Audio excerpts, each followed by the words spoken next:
여러분, 미암 유이춘과 덕봉, 송씨에 관한 이야기를 하고 있는데요. 지금은 그 둘째 시간입니다.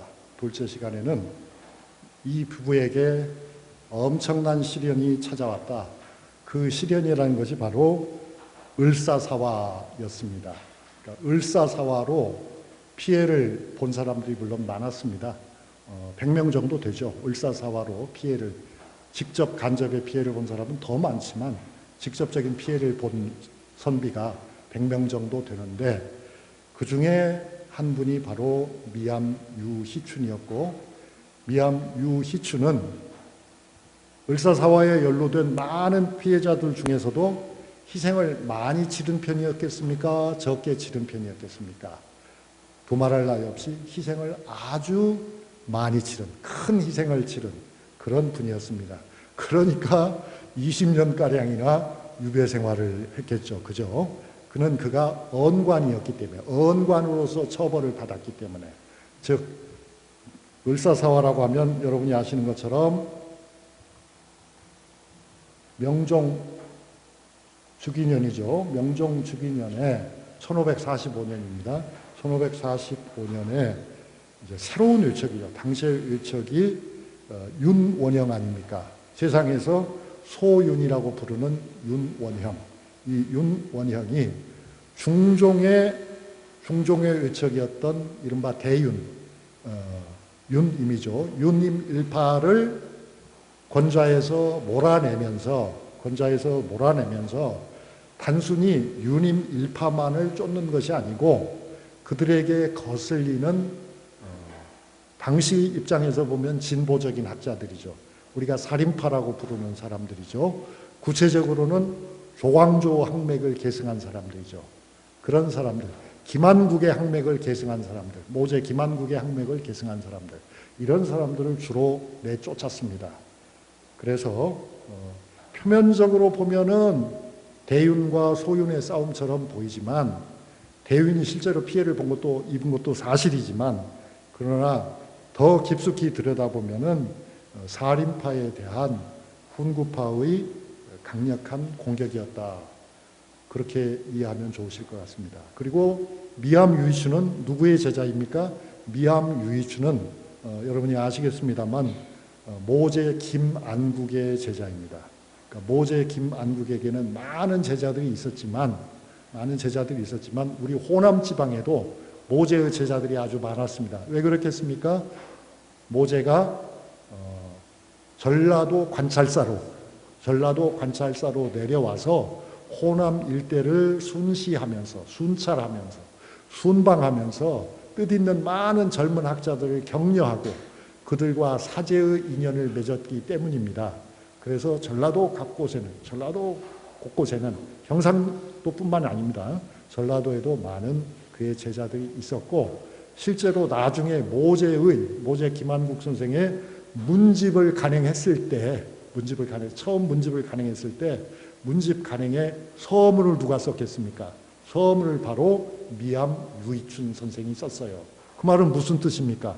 당시 살아있는 모제의 제자 중에서 1등이 누구다? 미암이었다. 그러니까 그런 학맥을 가지고 있었기 때문에 을사사화에서 이 유희춘 선생은 크게 화를 입었습니다. 결과적으로 그의 삶은 사실상 을사사화가 그 삶의 분수령이었다. 그렇게 봐도 과언이 아닙니다.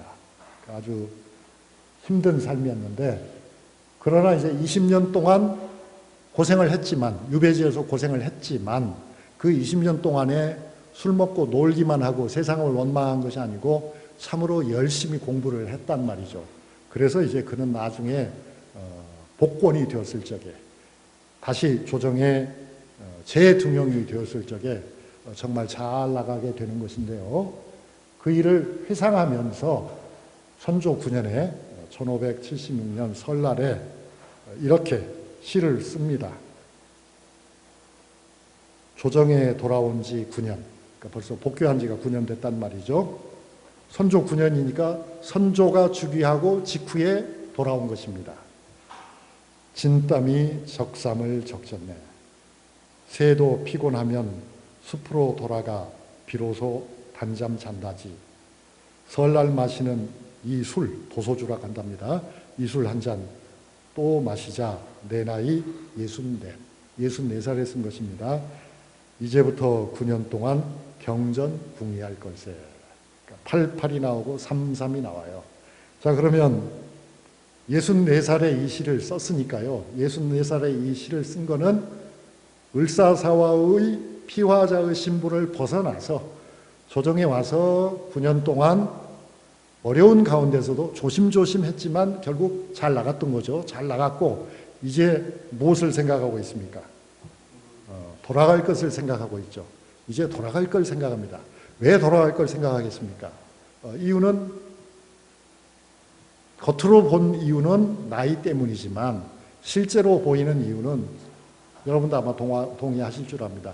조정에 이미 당파의 조짐이 심각했기 때문에 다시 또 정치적 분란에 휩싸이고 싶지는 않았던 것입니다. 그래서 그는 이제 여생을 정말 조용히 보내고 싶었던 겁니다.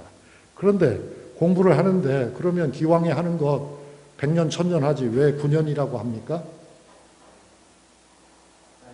네, 64에다가 9를 더하면 나이가 어떻게 됩니까?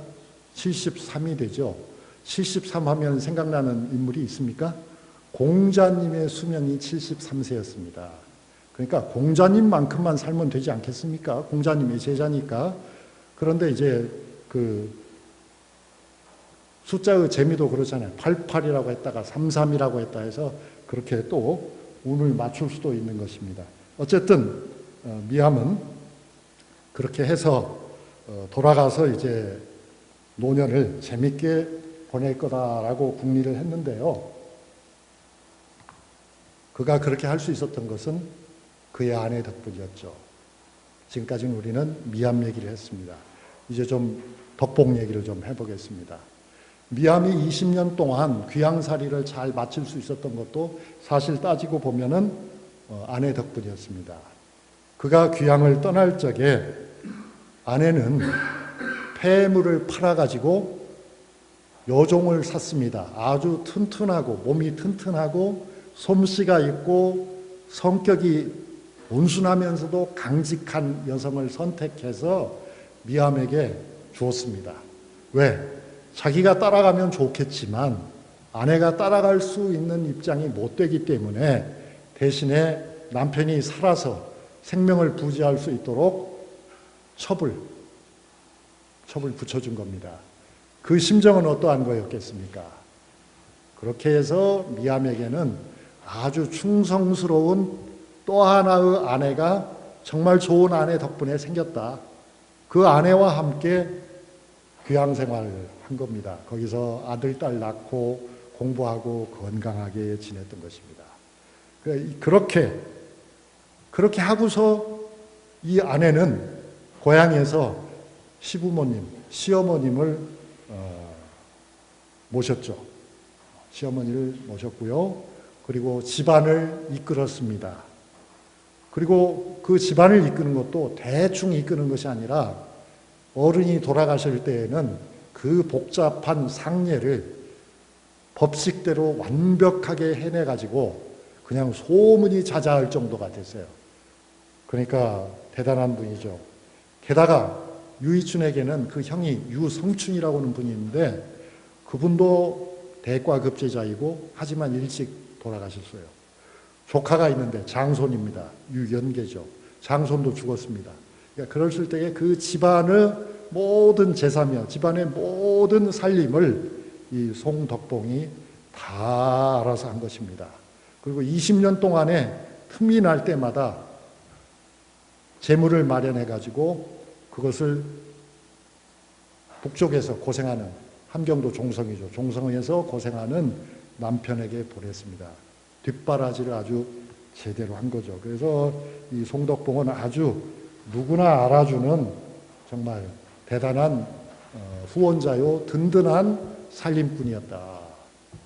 그런데 여러분, 우리가 지난번에 하서 김인우에 관한 이야기를 했는데 하서 김 선생과 미암 유 선생은 아주 각별한 관계였어요.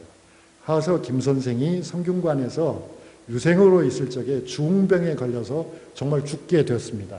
그 당시에 이미 아주 친한 친구였던 미암 유이춘 선생은 이미 대과에 급제해서 성균관 전적으로 있을 때입니다. 그래서 하서 선생이 중병에 걸렸을 때 아무도 약을 쓰지 못하고 죽어가는 하서를 쳐다만 보고 있을 적에 미암 유 선생이 약재를 구해가지고 하서를 살렸습니다. 그래서 그 두 분의 우정이라고 하는 것은 이루 말할 수가 없어요. 그 두 분은 둘 다 똑같이 모제 김한국 선생의 제자이기도 하였습니다. 그런데 이제 미암 유이춘 선생이 귀향을 가고 보니 아들, 유경념이죠. 아들을 장가조차 보낼 수가 없었어요. 사람들이 다 평소에는 친하게 지내다가 이 집이 쫄딱 망했다 해가지고 아무도 쳐다보지 않고 돌보지 않았습니다. 그때에 딸을 내놓는 사람은 하서 김윤이었어요. 그래서 하서 김 선생의 따님이 미암 유 선생의 뭐가 된다? 며느리가 되었다. 아무튼 이제 굉장한 학자들끼리의 연결이죠. 약 20년 동안 그렇게 기약 없는 유배 생활이 이어지다가 이제 드디어 훈풍이 불기 시작했습니다. 그 훈풍이 불기 시작한 것은 윤원영이 죽었기 때문이죠. 아니, 윤원영이 죽기 전에 이미 문정왕후가 작고했기 때문입니다. 그래서 윤씨들이 흔들리기 시작하니까 이제 물갈이의 조짐이 보였습니다. 그러자 송덕봉은 걸어갑니다. 아니, 나귀를 타고 갔겠죠. 담양 창평을 출발해서 함경도 종성까지 남편을 맞으러 갑니다. 이제 덕봉은 더 이상 집에 머무를 이유가 없다고 본 겁니다. 남편을 찾아갑니다. 그리운 남편을. 하지만 아마 속으로는 굉장히 여러 생각이 들었을 겁니다. 왜냐하면 자신은 남편과 산 기간이 몇 년입니까? 10년밖에 안 되죠.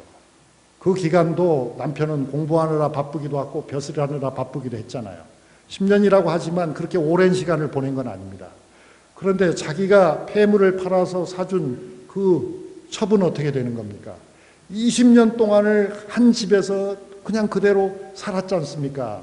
그런데 이제 내가 가서 큰 마누라다 하면은 어떻게 될까? 아마 많은 걱정이 들었을 것입니다. 남편을 믿으면서도.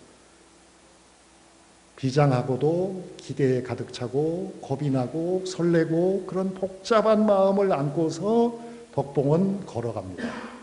아니, 나귀를 타고 갑니다. 그러다가 마천령, 이 마천령을 넘어가면 이제 사실상 옛날로 따지면 여진의 땅이라고 해도 과언이 아니죠. 거기에서 한 편의 시를 씁니다. 작은 걸음 옮기고 또 옮겨. 한문으로 쓴 거예요. 마침내 마천령 고개에 이르렀네. 동해 바다 가없이 노르고 거울처럼 잔잔하이. 머나먼 예까지 수백리길 규중처자 어인일인가. 부녀돌이 아버님과 남편과 아들 위한 세 가지라. 삼종지도 무거우나 이내 목숨 가볍기 새털 같네. 어떻게 생각하십니까, 여러분? 이쯤에서 우리는 사실 박수 한번 쳐야 되는 거 아닙니까? 덕봉은 이와 같은 사람이었습니다. 삼종의 도리를 다하기 위해서 자기 앞에 무엇이 기다리고 있는지 모르지만 작은 걸음을 옮기고 또 옮겨서 이제 드디어 북관으로 들어간다. 오랑캐의 땅으로 들어간다. 사랑하는 남편이 기다리는 곳으로 들어간다. 이게 바로 을사사화의 시련인데요. 이 덕봉의 선택은 앞에 우리는 미암의 선택을 보았습니다만 이번 시간에 우리는 덕봉의 선택이었습니다. 덕봉은 첩을 정해주는 선택을 했고 덕봉은 마천령까지 올라가는 종성까지 올라가는 어려운 선택을 했습니다. 감사합니다, 여러분.